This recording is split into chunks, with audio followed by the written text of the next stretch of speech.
Colonel Doug Macgregor, the hero of the Battle of 73 Easting. He's written several books, Breaking the Phalanx, which actually changed doctrine in DoD.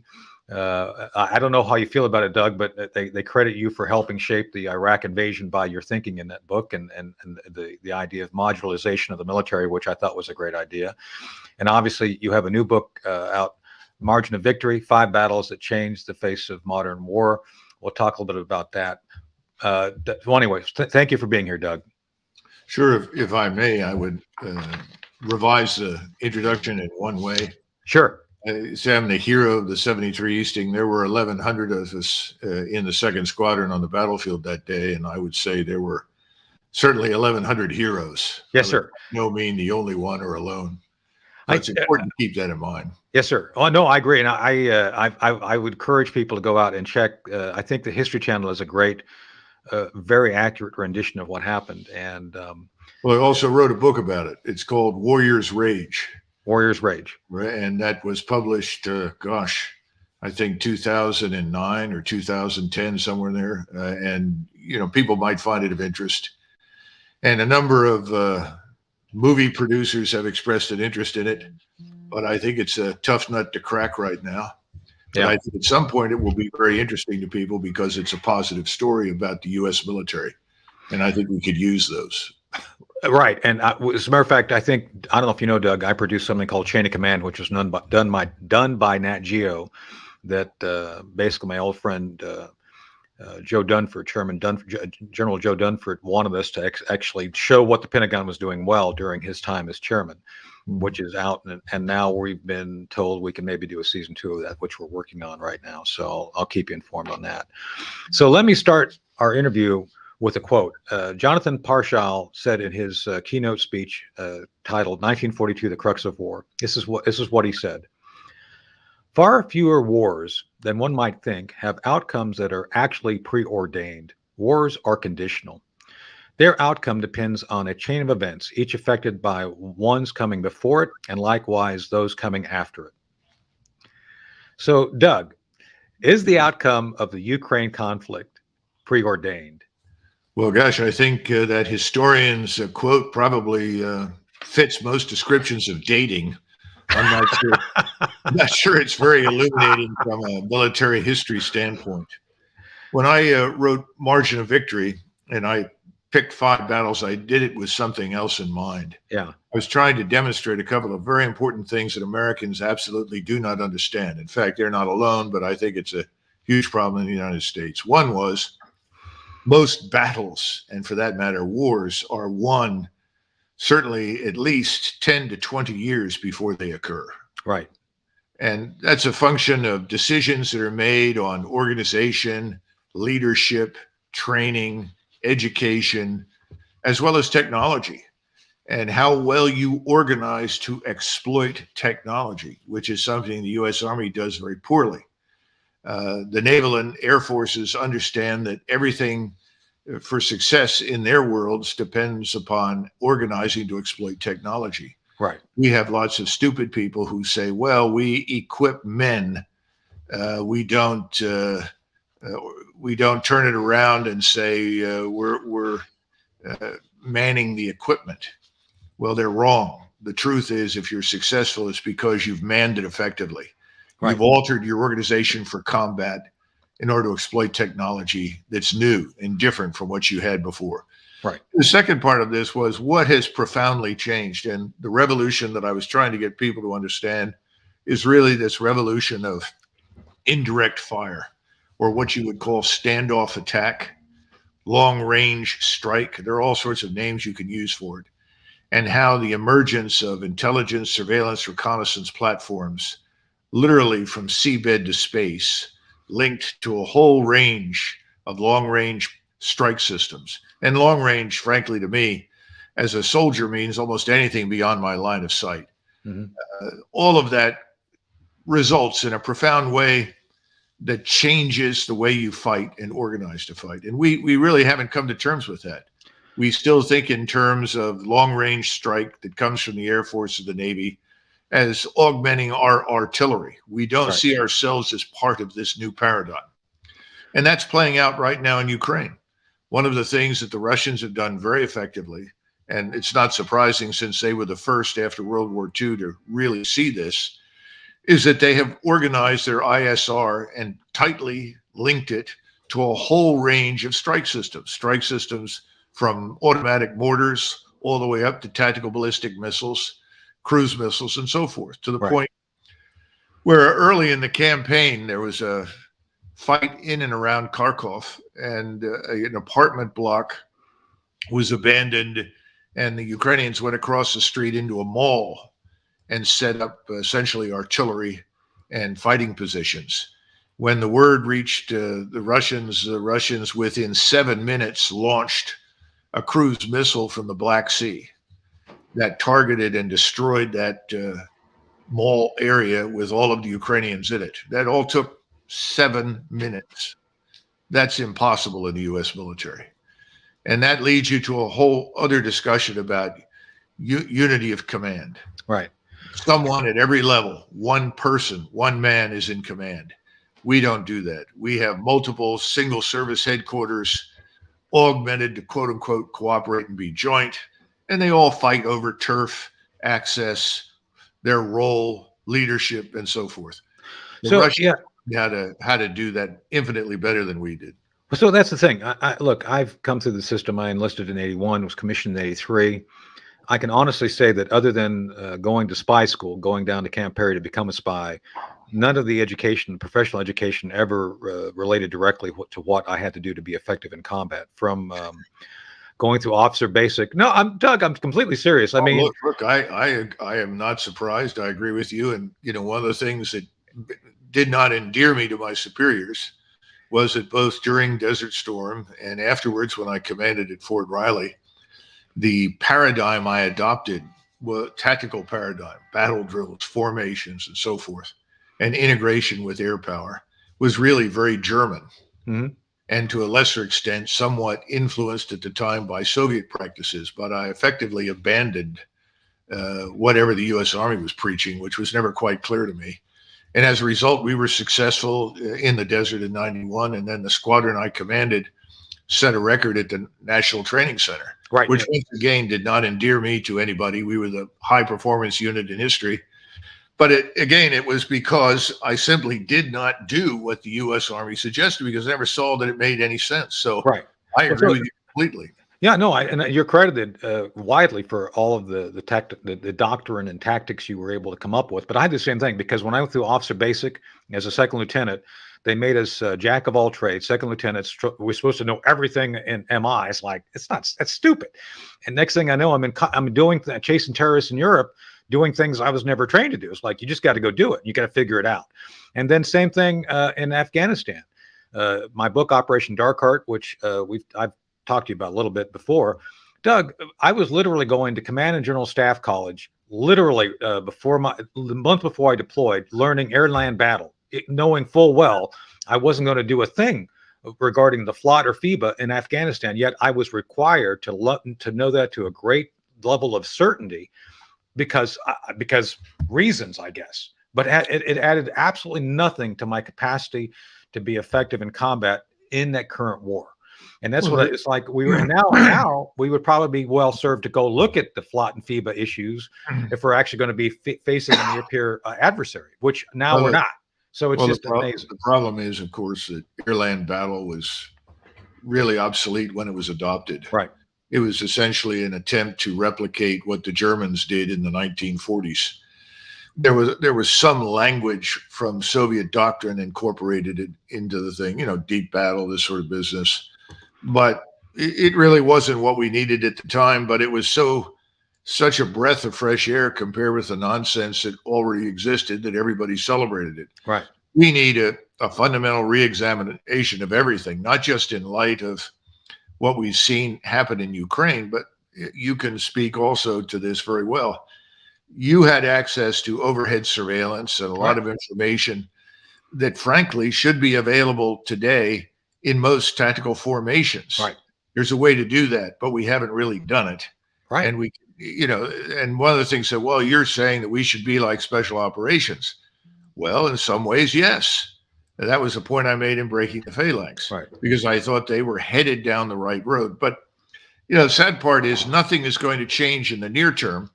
But perhaps this experience in Ukraine will help us a little bit, because clearly things there are very different. You have So, a battlefield right now where the Russians sitting in southern Ukraine, and keep in mind they are inching incrementally forward every day. So if you look at the line of contact, 160 miles long, it continues to move north and west, albeit slowly, because they're operating in this tremendous sea of mud, right. which limits your mobility. But you have a situation right now, and I watched this the other day on a video. It was sent to me from Ukraine, and it showed a Ukrainian brigade dismounting to walk across the field, because if you stay on the roads, obviously they're identified. If you're on the road, you're going to be destroyed instantly. But the Russians, of course, found them. This is roughly about 6 to 10 miles in front of their defensive positions, or at least their perimeter.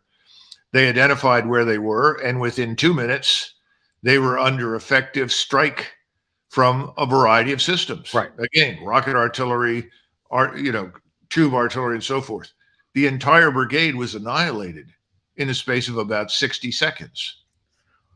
This is a different world from the one you and I entered in the Army. Oh, I get it. No, Doug, I understand. No, but I'm saying, when you entered the Army and the things that you were taught and the experience that you had, what I had in 91, I mean, I drove through artillery and had artillery shot at me, but what we're talking about is beyond that, in a magnitude that most Americans cannot conceive of, so that you can completely obliterate something, and you can do it because you are protected by layered air defenses. And that's what we don't have. We have no means of protecting ourselves from air and missile attack on the scale of the Russians. Right. And I want to go through and kind of get to that and the nuclear issue as well. So to that point, and to your point, every major success we've had in combat came from a great deal of preparation, which I would argue with you, we're not there right now. Plan Orange. Back years ago, Tony Kukolo, Commandant of the War College, Tony and I sat down and said, how do we do what you're talking about? How do we try to figure things out ahead of time? And he wanted us to work on a Plan Orange of the 21st century. Doug, I went to Dunford, to Joe Dunford with this. Joe may not be happy with me talking about this, but me and my merry little team of rebels, to include Jim Woolsey and Bud McFarland and Dick Newton, Ambassador Hank Cooper, we all sat down and said, we need a grand strategy. And you know who vetoed that, Doug? You want to guess who vetoed the grand strategy? No, I can think of a guy named Mattis, James Mattis, said it was too hard to do. I'm not joking. It was too hard to do. It's like, what? We have this huge, most expensive military ever on the face of the earth, just kind of meandering around looking for things to do without a strategy. And so to me, am I missing? I mean, I know I'm only Lieutenant Colonel here, Doug, but am I missing something? To me, the strategy should be there. That's what we build from to build success. So, I mean, well, truthfully, I would argue we've never done it. And if you go back to the Second World War, our performance in that war was not some brilliant achievement. No, I agree. And I don't blame people like Marshall for that, because he inherited something. He did the best he could. If you go all the way back to MacArthur as Chief of Staff of the Army, he tried to establish a system where he could identify talented officers. He created examinations, study programs. He wanted to turn the Staff College into something akin to the German War College. And he was obstructed throughout the entire time as Chief of Staff. And he was ultimately told, in an army of 250,000 or 70,000, we're lucky to find 20 or 30 officers who are ever going to meet the requirements that you've stipulated, General. And so, he left there. He had trouble just purchasing a couple of tanks for exploratory tactical exercises. So he had a lot of problems, but the situation didn't improve a lot. And by the time Marshall got there, he had to make virtue of necessity and do a lot of things quickly. And we lost a lot of people as a result of not being adequately trained and prepared. And, if you read it, there's a great book called Advance and Destroy, Patton and the Bulge, by a man named Ricards. And if your readers read that, they'll discover that Patton is always throwing up his hands, because he says, I can't just run around and relieve people. There just aren't that many people who know what they're doing. It's not their fault. We have not trained them. They're not educated. Right. And I think we have this sort of same complacency affects us now. And others, people tell me in the Navy, it's just as bad. It may be, I don't know. I always thought the Navy had an advantage because you still had to take the ship to sea, keep the water out and the people in. That required some degree of technical competence and brains. If you were in an aircraft, you still had to take off and land without killing yourself. So again, that was another IQ test. But we have nothing on the ground, nothing. So And I think the generals like it that way. I really do, because that allows them to essentially pick and choose whomever they want and make them fellow members of the GO club. Remember, how many times so have you heard, well, I'm he's a real war fighter. That guy, we need him. And I would say, who the hell is this? What has he done? Well, he's probably married to someone's daughter who's a 4-star. It's absurd. no, I've seen the way that general officers are picked, and the few I've worked with and I've respected, Tony Kukalo, to mention one. Tony and I were in combat together. He seemed to not want to go along with a lot of the nonsense and was trying to break out of the kind of mundane, let's just kind of go along, get along. But that brings me to the next point, Doug, is this arrogance of culture. You just mentioned one form of arrogance. You have these general officers who presume to know, hey, this guy's better than another because, reasons. And we have this now infestation within our thinking at the strategic level at the Pentagon, not only Army, but the entire Joint Staff. And they're constantly projecting our values onto other cultures, especially regarding Russians. This constant messaging about, oh, well, Tony Blinken and all these guys, well, they must be reacting this way. No, they're not going to react this way. And the dismissal of Putin's grievances constantly, like, oh, we're just don't worry about that. Yeah, he's been saying the same thing for almost 20 years, but he doesn't really mean it. Of course he means it. And the level of complete detachment from reality is mind-boggling. I mean, I'm an intelligence officer. My job is to assess and make recommendations to how an adversary is going to do something or not do something so that we can then be there ahead of them. I don't know how many times, Doug, that I've made cogent recommendations based on what the outcome is likely to be and ignored because, well, it doesn't meet our political framework. And that's my question to you. We seem to have not only this dismissal of reality for what it is because it doesn't match the narrative of the political class. I would argue people like Mark Milley, have become politicians in uniform. They're more concerned about their next job, their corporate position than they are actually doing their job. And in the case of Milley, I think he's almost become a Trotskyite. And my question to you is when he talks about white rage, is that because he's got hemorrhoids or does he actually have a legitimate claim to being a Marxist? Well, I wouldn't want to guess and confirm the first option. But I suspect that he's just someone who's doing what he's done throughout his career. My experience on active duty taught me that the vast majority of people that are advanced to the rank of general officer are people that are go along, get along people that question nothing, that simply repeat whatever the boss says, and have this positive attitude that everything can be done, and let's just work ourselves to death some more, and the general will be a success. If he's a success, we're a success. Yeah. I don't know what you do about it unless you have a fundamental overhaul and change the people. Marshall said, I did not change the culture of the United States Army. I changed the people, and the people changed the culture. Mm-hmm. And I think that's what we have to understand. And, I hate to say it, but I don't see much hope for most of the people at the top these days. And look, people respond to the incentive structure. They ask themselves, well, who's the success story? And if you're a young major who's ambitious, you look up and say, well, who made it to 4 stars? Well, you and I could sit here and say, oh, my God, those are some of the worst people I can imagine. Right. That's true. But from the standpoint of the major, he says, well, look at you. How far did you get? Why should we listen to you? I mean, listen, this is the sort of thing that goes on.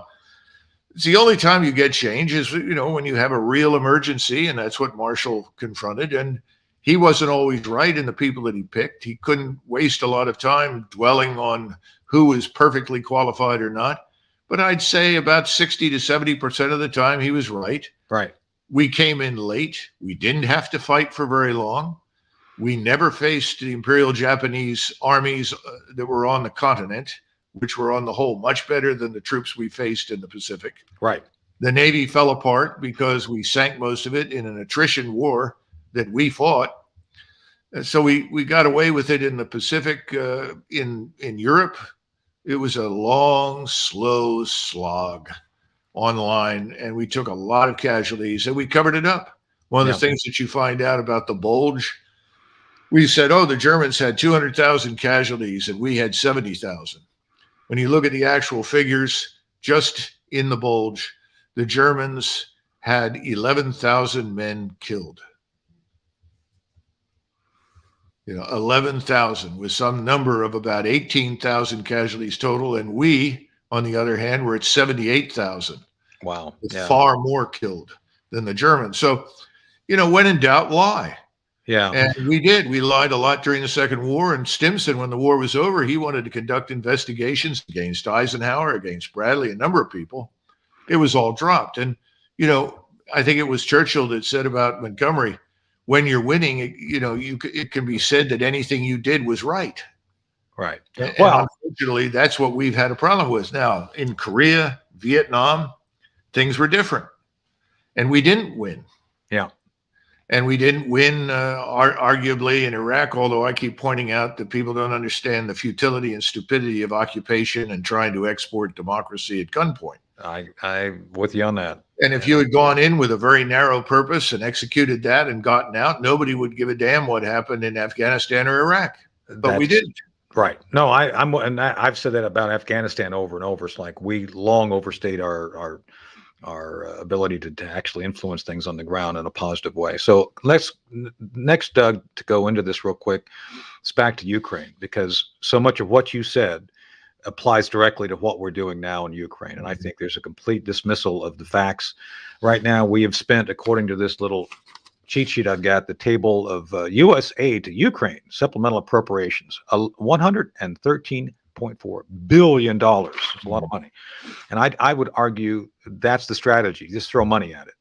And then as we go through this and we see these things being used, I've said before, Sun Tzu once said, tactics without strategy is the noise before defeat. And I tend to believe that's what's going on here, because again, the numbers I'm looking at here, one of the outlets I listened to regarding Ukraine said the Russians over the next year are going to produce 1,500 tanks, new, not even going into the reserves there. And so that's like 3 tank armies of worth of stuff. And then Ukraine has no hope of matching that. So Doug, how is it and then as we're speaking today, Bakhmut is finally fallen, I think, pretty much. And yet somehow people interpret that as, oh no, the Ukrainians are wearing down the Russians. Like, okay, how is it we're so far apart on what's going on versus what the media is saying about this? Well, it goes back to your original comment. You talked about emotion. Yeah. And people in Washington don't think, they emote. Yeah. And as soon as this began, there were all sorts of utterly false, misleading assumptions made. But the most important thing is everybody emoted and said, oh, this is a wonderful opportunity to wear down and harm and punish Russia. And ultimately, we can force a regime change. We can destroy their economy. So we'll sweep Russia away, the last obstacle to denationalizing Europe, opening borders, importing migrants from Africa, the Middle East, and elsewhere. We can totally destroy Russia, as we have had so much success destroying much of Europe and, oh, by the way, our own country. Yeah. Well, there were problems with those assumptions and goals, but people emoted. And now you're asking them to step forward and say, gosh, we were wrong. Our assumptions were flawed. No one in Washington ever admits that they're wrong. And they hope that ultimately, when this fails, and it will, and it falls apart, that, we'll walk away and they can turn to the media that is obedient to their orders and say, change the subject. Right. Let's talk about something else, and hope that the American electorate forgets, because Americans are very good at forgetting what they don't care to remember. Right. So, it really is emotion in the worst possible way. Well, to that point, Doug, I mean, we've only got about a minute left. I have to go to stop our first half here. is the fact that so much of what you just laid out is essentially a policy that will result in catastrophic failure, not only of our military strategy, but of our economy, because so much of what's going on right now is damaging. I mean, the more you have to pay to a third country, you fund all this, you're taking loans out, you're devaluing the dollar, you're actually, all this quantitative easing. Doug, I don't think people fully understand how much all this printing of money is damaging their own wealth. And Well, it's just you realize, Tony, that effectively happened after the Vietnam War. That LBJ managed to do the same kind of damage, hmm, and the damage was so severe that Nixon took us off the gold standard. right. I remember Because that. if we had remained on the gold standard, we would have eventually had to default. So he took us off, which allowed us to, quote unquote, print money. But we were also a different nation. We had a large manufacturing base that we had not yet exported overseas. We had a large population of skilled labor, and they had people that wanted to work. And we were very homogenous, and we were still very nationalistic. Right. You put all those things together. Now let's look at the United States today. That country is gone. We live in a very different country. So the problem is that, yes, we are going to confront financial collapse. It's coming. It's nearer than most Americans realize. And when it strikes, suddenly everything that's happening beyond the borders of the United States will become meaningless.